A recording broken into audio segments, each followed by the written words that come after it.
সে তারাই মারলো, এমনকি গলা টিপে মারার মানে চেষ্টা করেছিল, প্রচণ্ড মার মেরেছে।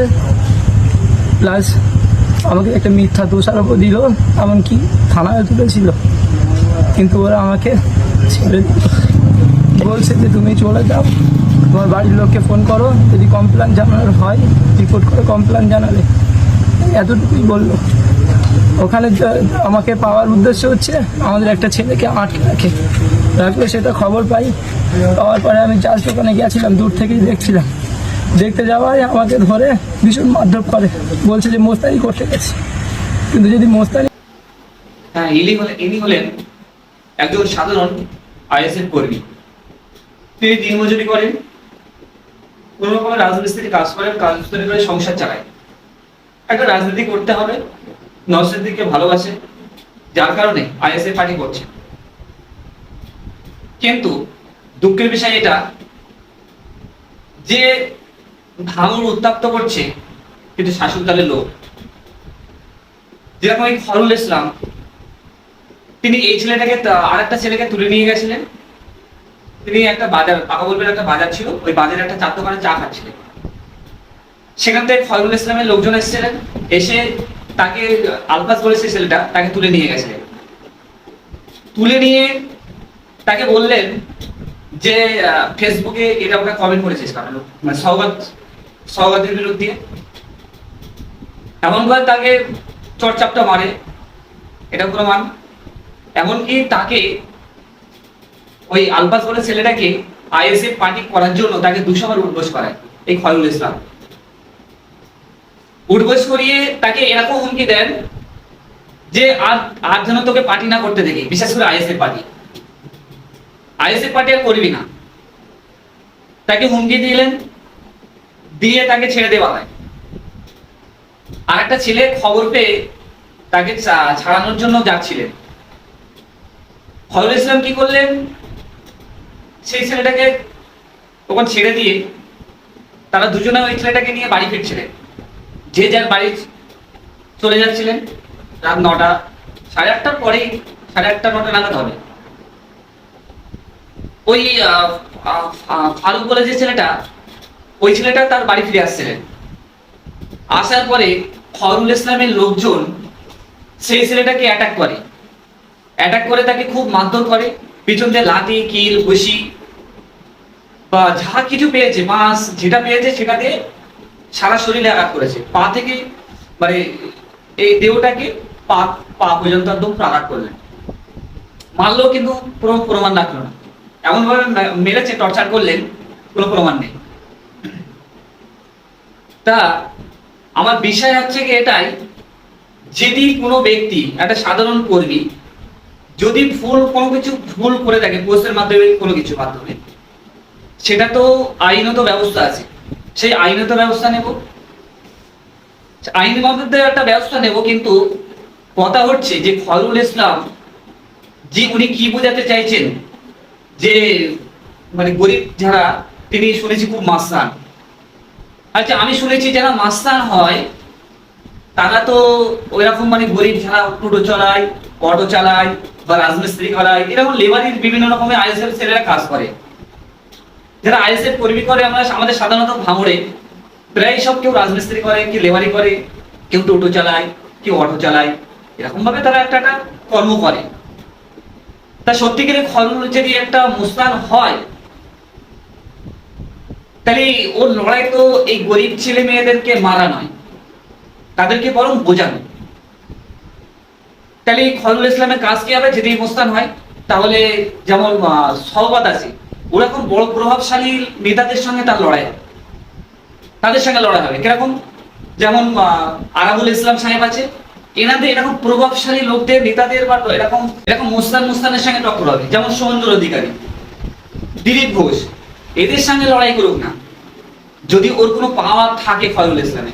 কিন্তু সাধারণ মানুষদেরকে মেরে টর্চার করে কি বোঝাতে চাইছেন, যে আইএসএফ পার্টিকে মুছে দেবে, না অন্য কোনো মতলব আছে, না নিজেকে আরো মানে ক্ষমতা প্রভাব বিস্তার করা চাইছে?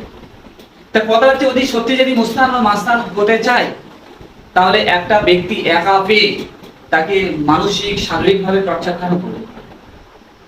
যদি সত্যিকারে লড়াই করতে চাই তাহলে ময়দানে এসে আরো অনেক মানুষ থাকবে, সেই মানুষের মানে টক্কর হবে, নেতায় নেতায় লড়াই হবে। রাতে আধারে একজনকে তুলে নিয়ে গিয়ে তাকে মারছে, মেয়েরা হসপিটাল সই করছে, এটা নেতা করেছে? আমরা তো এটা খয়রুল ইসলামের কাছে আশা করি নাই, কেননা উনি আমাদের একটা প্রতিনিধি ভাঙড়ের ভগবানপুরের একটা প্রতিনিধি, কি উনার স্ত্রী প্রধান, সেই হিসেবে আমরা মানি উনি একজন প্রধানের বৈশিষ্ট্য কি হবে, তার কাজ কি হবে? মানুষের পাশে দাঁড়ানো, মানুষকে সহায়তা করা, মানুষের ভালো ভালো কাজ করা, কে কার খাবার হচ্ছে না, কার ঘর বাড়ি নেই, রাস্তা বাড়ির রাস্তায় জল জমে গেছে, এইসব বিভিন্ন ধরনের কাজপত্র তার কাজ করার পর সে কাজ করবে। কিন্তু একজন প্রধান সাহেব তার কাজ যদি হয় জনগণের উপরে টর্চার করা, জনগণকে মারা, তাহলে ভাঙড়ের মানুষ তাহলে ওনার উপরে নির্ভর করেছিল, এই একটা প্রধানের উপরে নির্ভর করবে কিভাবে? মানুষ বিশ্বাস করবে কিভাবে? যাকে ভোট দিয়ে জিতিয়েছে সেই ব্যক্তি একটা দিন মজুরি খেটে খাওয়া মানুষের উপরে চর্চা করছে। এটা ভাঙড়ের মানুষ, এটা পশ্চিমবাংলার মানুষ এটা আশা করে না। এটা অ্যাকচুয়ালি কারা এই নিয়তগুলো কাদের মধ্যে থাকে, যারা চোর ছ্যাঁচড়া, তাদের ভিতরে এই নিয়তটা থাকা দরকার। কিন্তু খয়রুল ইসলামের তো লোকের ভিতরে এটা থাকা আশা করা যায় না। উনি তো একদম প্রধান, এক প্রভাবশালী লোক। তাহলে প্রভাবশালী লোক তার টার্গেট কি থাকবে? মানুষকে বুঝিয়ে তার ধরে আকর্ষণ করা। কেউ যদি আইন সম্বন্ধে কোনো কাজ যদি অবৈধভাবে করে থাকে, তাহলে আইন আছে, আইনের কাছে তুলে দাও, প্রশাসনের মাধ্যমে তুলে দাও, প্রশাসনকে বলো, সেখানে কমপ্লেন করাও, প্রশাসন একটা স্টেপ নেবে।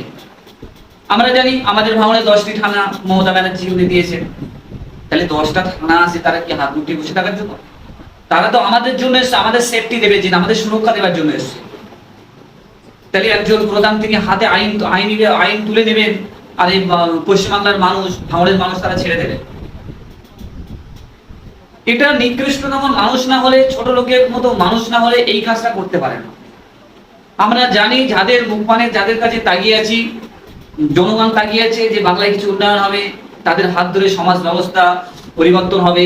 এই সমাজ ব্যবস্থা পরিবর্তন করতে গিয়ে তারা যদি সমাজ বিরোধী কাজ করে, সমাজের খেলাফ কাজ করে, জনগণ বিরুদ্ধে কাজ করে, সে একজন কি হতে পারে? একজন ক্রিমিনাল ছাড়া কিছুই না। বাংলার মানুষ তাকে বলতে বাধ্য হবে যে ক্রিমিনাল। যাই হোক,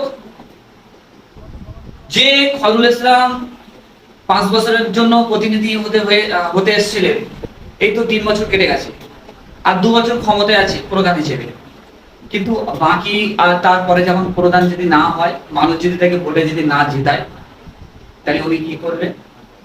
আর যে মাস্তানি যে করছে, এই মাস্তানি কিন্তু আমাদের ইয়ং জেনারেশন বা পরের জন্ম যা ছেলেপিলে, যারা বাচ্চারা বড় হচ্ছে, এই প্রজন্মটা খুব খারাপ করছে। হয়তো আল্লাহ না করুক প্রধান সাহেব ইন্তেকাল করলেন, ওনার বাচ্চা আছে, এই প্রধান সাহেবের বাচ্চা, ওনার ছেলে আছে, তারা যখন রাস্তাতে হেঁটে হেঁটে যাবে, স্কুলে যাবে, কোন বিদ্যালয়ে যাবে, তখন মানুষ তার ছেলেদেরকে কি বলবে? এই তোর বাপ ছিল এরকম, খয়রুল মোস্তান ছিল।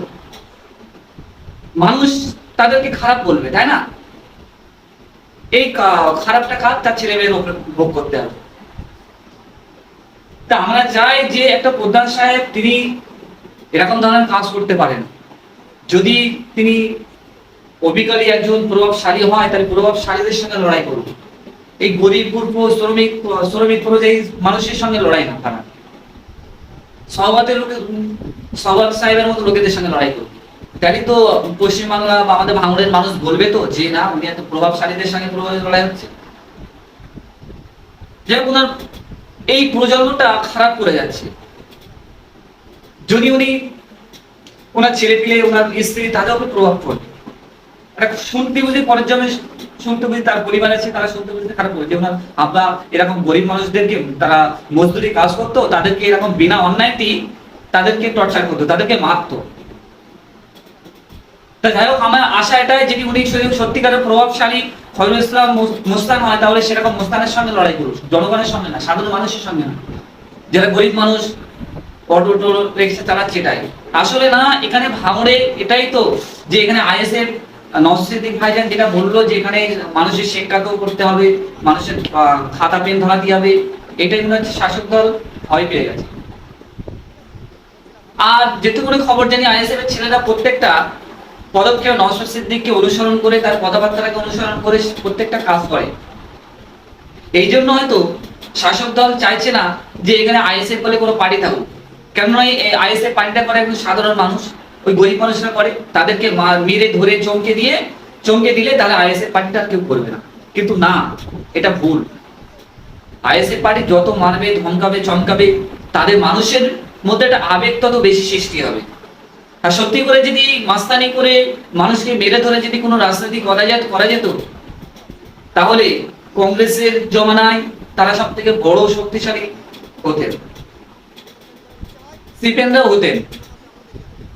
কিন্তু এটা সম্পূর্ণ ভুল যে কাউকে মেরে ধরে চমকে কোনো রাজনীতি হয় না বেশি দিন। মানুষের অন্তর যেখানে নেই, এটা গণতন্ত্রের দেশ, আপনাকে ভোট দিয়ে জিতেছে, আবার তারা আপনাকে কেড়ে নিতে বেশি দিন সময় লাগবে না। যাই হোক, আমরা সচেতন থাকবো, আর কোনো আইনে এমন কোনো কাজ করবো না যা গণতন্ত্রে এবং সংবিধান বিরোধী কাজ করবো। আমরা সবসময় সংবিধানকে মান্যতা দিয়ে, প্রশাসনকে মান্যতা দিয়ে আমরা রাজনীতি করব। আর ভাঙড়ের মানুষের কাছে এটা আশা করি, শুধু ভাঙড়ের মানুষ নাই, অল পশ্চিমবাংলা মানুষ, তাদেরকে এটা আমি আশা রাখছি, তারা যেন নিজেদের হাতে কোনো আইন ব্যবস্থা না তুলে নেয়। আইনের জন্য প্রশাসন আছে, তাদের উপযুক্ত কোনো কাজ দেখলে তাদেরকে জানাবেন, তারা আমাদের নিশ্চয়ই সহযোগিতা করবেন। থ্যাংক ইউ, সকলকে ধন্যবাদ জানাই আমার আন্তরিক থেকে।